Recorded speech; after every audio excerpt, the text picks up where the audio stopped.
Kak. Ahmad Dhani gratiskan semua lagu Dewa 19. Tapi kok...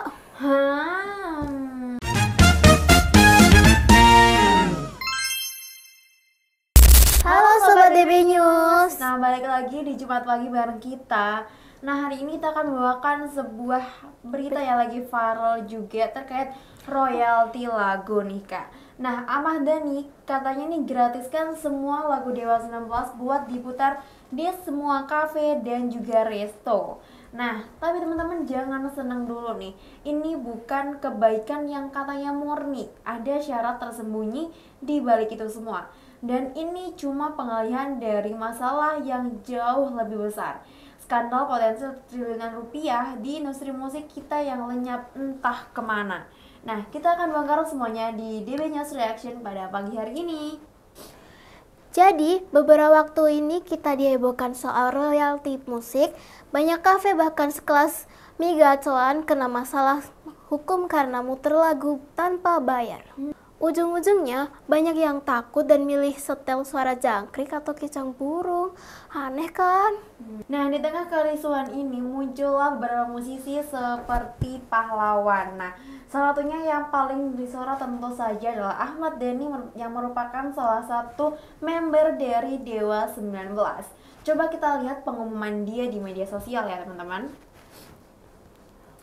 Oke, Ahmad Dhani sempat membicarakan tentang royalti ataupun musiknya yang gak apa-apa diputar di kafe dan juga resto nih, Kak.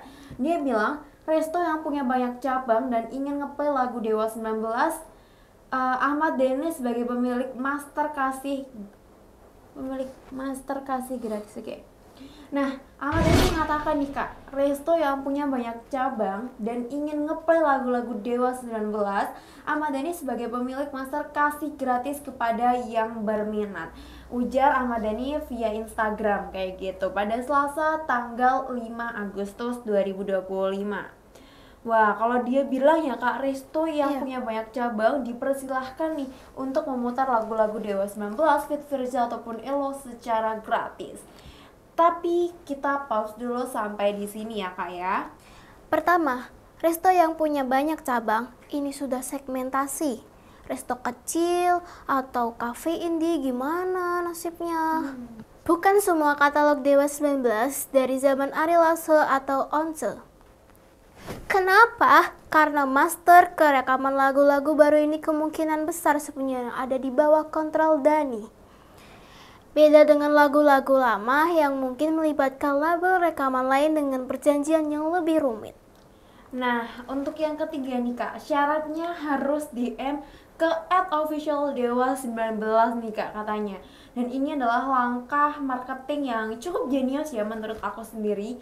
Gratis tapi dengan pengumpulan data. Mereka jadi tahu nih resto mana saja yang muter lagu-lagu mereka.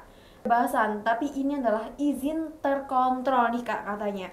Cerdas, tapi jangan sebut ini murni aksi sosial ya teman-teman. Sekarang coba kita bandingkan dengan musisi lain. Contohnya adalah Uwan dari grup band yang mungkin teman-teman juga udah tahu, yaitu Juicy Lucy. Kita coba tonton video yang berikut ini. Live musik di kafe boleh kapan aku nuntut royalti dari yang manggung di kafe? Enggak lah, boleh bawain aja tuh di kafe kalian dengerin Juicy Lucy aja. Sama ini guys, kalau nggak mau kena royalti yang lo-fi aja tuh di YouTube. Itu juga buat vibes oke. Kalau misalnya takut ya royalti. Kalau Juicy Lucy kita juga nggak pernah nagih, nggak pernah suruh izin ya, bawain aja lah, siapa saya lah, band baru juga. Oke, itu yang dikatakan sama Uwan ya, Kak, salah satu member dari grup band Juicy Lucy. Siapa saya? Brand baru juga. Nah, ini beda 180 derajat. Motifnya jelas dan jujur. Exposure. Mereka butuh lagu mereka didengar sebanyak mungkin. Orang. Sama seperti Rhoma Irama, Carly atau Thomas Gigi yang secara personal mempersilahkan. Mereka melakukan dari posisi personal, bukan sebagai strategi bisnis yang struktur seperti yang Dhani lakukan. Dua hal yang kelihatan sama, mengartiskan lagu tapi punya motif dan dampak yang sangat berbeda.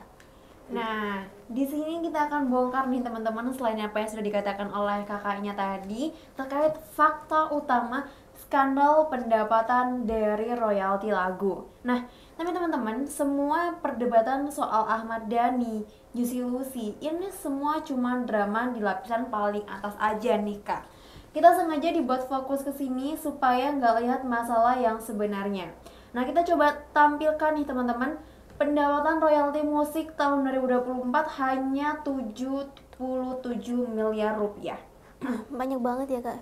Nah, ini pendapatan royalti musik tahun 2024 cuma 77 miliar yang seharusnya bisa mencapai kurang lebih triliunan rupiah. Nah, ini dia teman-teman data dari perwakilan presiden di sidang Mahkamah Konstitusi, di mana pendapatan royalti musik kita di tahun 2024 itu cuma 77 miliar rupiah aja. Di negara dengan ratusan ribu kafe, restoran, hotel, dan jutaan konten kreator cuman dapat puluhan miliaran aja. Nah, akhirnya Profesor Ahmad Ramli yang ikut merancang Undang-Undang Hak Cipta bilang kalau potensinya itu sebenarnya bisa tuh kak mencapai triliunan rupiah. Tapi kok cuman dikit banget ya kak ya? Ini jadi uangnya kemana gitu? Nah, uangnya kemana nih? Bener banget. Nah, jadi pertanyaannya bukan lagi kenapa kafe harus bayar, tapi kemana sisa uang triliunan itu pergi dan menghilang ya kak ya? Kemana ya? Wah, nah ini dia teman-teman, kita akan coba tonton videonya terkait uang pembayaran royalti yang mengalir nggak tahu entah kemana ya kak ya. Kita coba tonton. Saya izin jawab ya kak, komentarnya kak Harikes. Terus bayar royalti itu larinya kemana ya? Apakah ke pemilik lagu atau ke pemerintah? Nah, jadi ada lembaganya sendiri yang namanya Lembaga Manajemen Kolektif Nasional atau LMKN, yaitu lembaga bantu pemerintah non APBN yang dibentuk oleh menteri berdasarkan undang-undang mengenai hak cipta yang memiliki kewenangan untuk menarik, menghimpun dan mendistribusikan royalti serta mengelola kepentingan hak ekonomi pencipta dan pemilik hak terkait di bidang lagu dan atau musik.